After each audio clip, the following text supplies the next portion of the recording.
4 na sunod ang panalo ng San Miguel Beermen, at ang kanilang huling panalo kontra sa Magnolia Hotshots. Pareho na silang 4-2, pagkatapos ng kanilang encuentro sa PBA Philippine Cup Season 50. Kinailangan lang ni Don Troliano na maglaro ng 19 minutes, upang makascore ng game-high 29 points, nang talunin ng San Miguel Beermen ang Magnolia Hotshots. Hindi lang siya basta nanguna sa scoring para sa SMB, dahil siya din ang dahilan kaya nakuha ng Beermen ang kanilang ika-4 na sunod na panalo. Score siya ng 6 straight points nung sila ay naiiwanan ng Magnolia ng 4 na puntos sa endgame, dahilan upang muling bumalik sa kanilang panig ang momentum.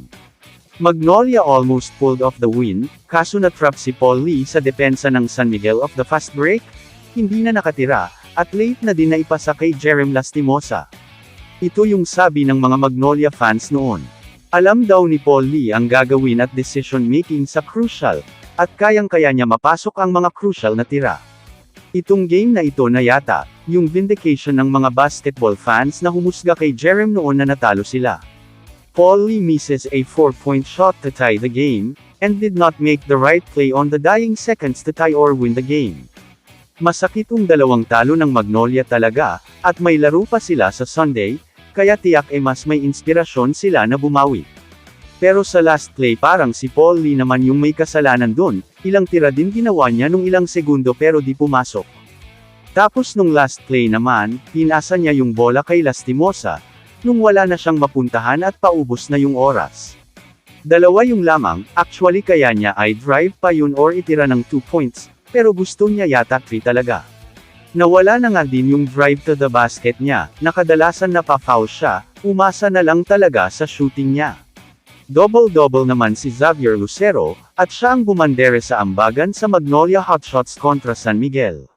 May 4 na blocks din ang kasalukuyang Defensive Player of the Year ng PBA, pero kinyo lang ito para makuha ang panalo.